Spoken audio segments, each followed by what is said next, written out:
Hello kids, welcome to science session. We are doing chapter fun with magnets. So हमारा chapter finish हो गया है. आज इस सेशन में we are going to discuss about some keywords from the chapter. और आपको मालूम है कीवर्ड्स की हेल्प से हम एक बार रिकैप करते हैं अपने चैप्टर का. सो पहला हमारा जो टर्म है that is compass. So compass हमने देख लिया है कि हमें डायरेक्शन बताने में हेल्प करता है. But if someone ask you to write a proper definition of the compass, how are you going to write it?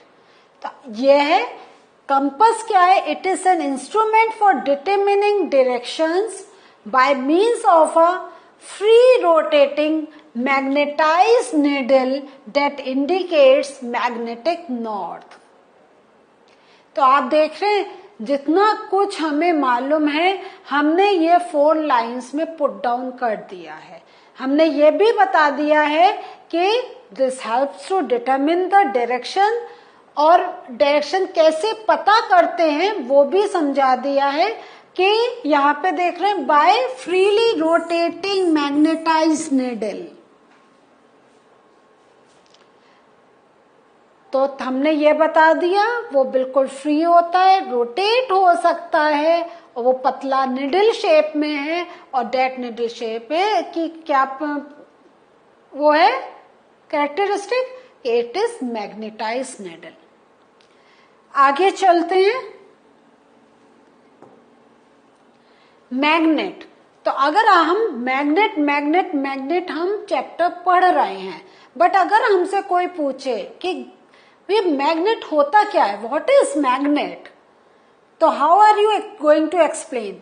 A piece of material such as iron और steel that is able to attract certain metals, वो होता है magnet. और हम क्यों कह रहे हैं अ पीस ऑफ मटेरियल, और उसमें एग्जाम्पल दे रहे हैं सच एज आयरन और स्टील, क्योंकि दीज कैन बी मैग्नेटाइज्ड. याद है ना आपको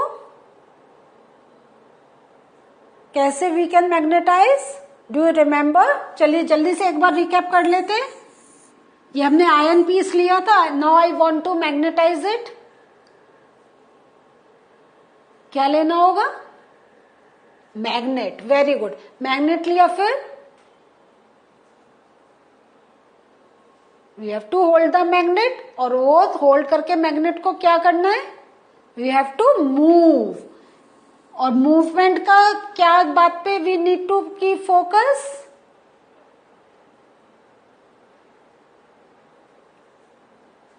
it should be in unidirectional, है ना. इट शुड बी यूनिडायरेक्शनल, कि अगर ऐसे जा रहा है तो ये फिर हाथ ऊपर ले जाके और हमें यहां से फिर स्टार्ट करना होगा. सो इस टाइप से आप जब आपके सामने कोई टर्म आता है, प्लीज थोड़ा सा उससे related go back to the chapter, try to recollect, इससे जाए आपने ऐसा क्या पढ़ा था, and then write down the answer. Magnetite.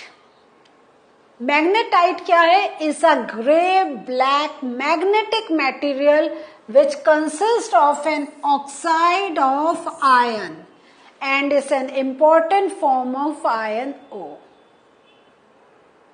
So ये आपके चैप्टर में ये वर्ड यूज हुआ था मैग्नेटाइट. इसको अब हमने थोड़ा सा एक्सप्लेन कर दिया so that you should know कि what is the actual meaning of magnetite. तो आप समझ गए कि ये क्या है? This is a oxide of iron. Oxide of iron means क्या हुआ? When iron is reacting with oxygen, when iron is reacting with oxygen means इसका क्या हुआ कि आयरन ऐसे खुला पड़ा है. अब हमारे एटमॉस्फेयर में तो एयर है, a mixture of gases are there. उसकी जो ऑक्सीजन है it reacts with the iron and form iron oxide.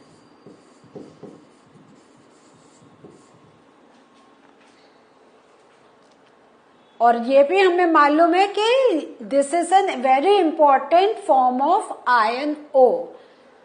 Iron ore ये तो वैसे ओ का तो आप जब आप 10th 11th में पहुंचेंगे तब आप पढ़ेंगे, लेकिन this is a good thing for you to understand a little bit about it कि जो भी हमारे मेटल्स हैं तो वो हमें अर्थ से we get, but all this metal ऐसा नहीं है वी गेट जैसा हम लोग यूज कर रहे हैं, वो उसके साथ बहुत कुछ मिक्स होता है, और भी बहुत से metals gases they are mixed. हमें जो एक मेटल चाहिए होता है वो हमें वो जो मिक्सचर होता है उससे हमें निकालना होता है, और जो हमारा यूजफुल थिंग्स नहीं होती हैं उनको हमें we have to separate out. Clear हुआ? आप ऐसा सोच ले कि आपके इट इज अ कलेक्शन, आपके पास एक स्वीट्स का कलेक्शन है और आप जैम्स कई कलर की हैं और आपको रेड जैम ही लेनी है, तो what are you going to do? आपके तो और भी कलर्स आपके पास है ना, तो you are going to pick out that red gem at one side, आप उसमें से चूज करके रखेंगे। इन द सेम वे हम जब ओर्स की बात करते हैं तो हर मेटल का देयर इज अ ओर, हमें जो मेटल चाहिए वो हम निकालते हैं, बाकी चीजें वी लीव आउट। कभी कभी जो चीजें हम सेपरेट करते हैं उसमें से भी there are some useful things, तो again we do some more extraction.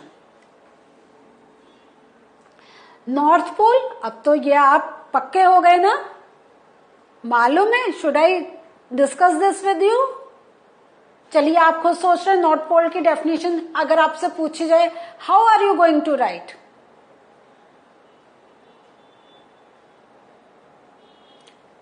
Yes, कैसे लिखेंगे? The end of the magnet that points towards the north is called north pole of the magnet. तो ऐसे ही आप साउथ पोल आ जाएगा, तो can you give the definition?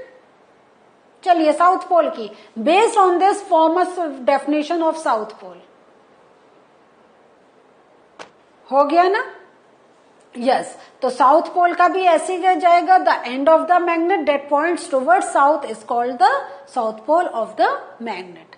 ठीक है, तो एक आपने डेफिनेशन लर्न कर ली, तो बस एक आपको नॉर्थ की जगह you have to write south and then you can write down the definition. Now थोड़ा सा एक एक्सरसाइज करते हैं ट्रू एंड फॉल्स से रिलेटेड, और आप मुझे बताएं कि ये ट्रू है या false. A cylindrical magnet has only one pole, is this possible? What do you think? It should be true or it should be false? Yes, this is false. Why? क्योंकि हमने अभी अपने सेशंस में देख लिया था कि this is not at all possible कि we have only one pole. Even if we are breaking magnet into pieces, or even it is losing some of its magnetic properties, but then also poles will be there, north and south. Artificial magnets were discovered in Greece.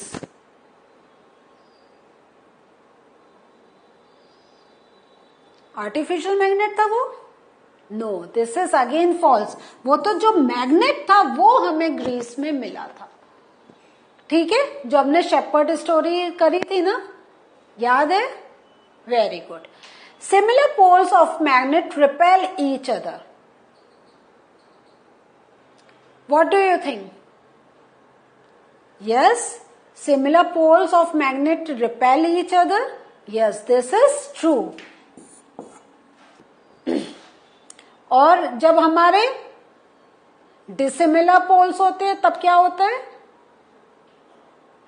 Attraction. Maximum ion fillings stick in the middle of a bar magnet when it is brought near them.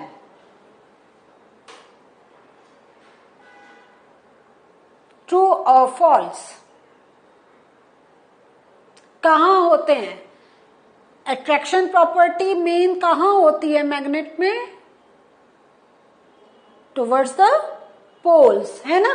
तो maximum iron filings stick in the middle of bar magnet. ये statement क्या है? This is false. Bar magnets always point towards north south direction. True. और bar magnet क्या, कोई भी magnet है, it always point towards north and south direction. A compass can be used to find east-west direction at any place.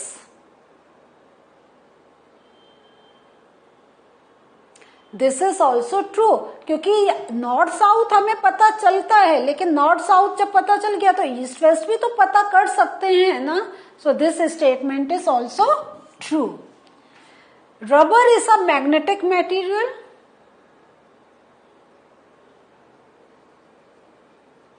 Rubber attract होता है magnet से. चलिए सोचिए इसका आंसर एंड देन मुझे बताइएगा. मुझे तो लगता है नहीं होता है. You find this answer. अब we are going to match these columns. इसमें देखें क्या है, boat gets attracted towards the magnet. अब हमारे पास जो ऑप्शंस हैं, boat is fitted with a magnet with north pole towards its head. Boat is fitted with a magnet with south pole towards its head.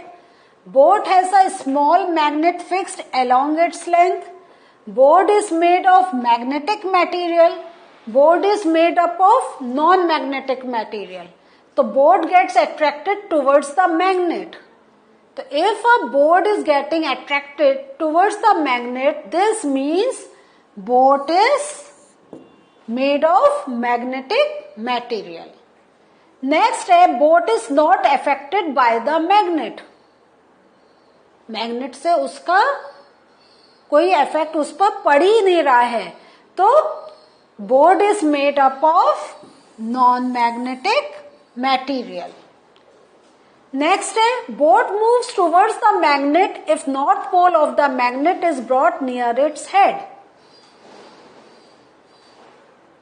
So boat moves towards the magnet if north pole of the magnet is brought near its head. Means north pole उसके पास है और वो magnet की तरफ move कर रहा है.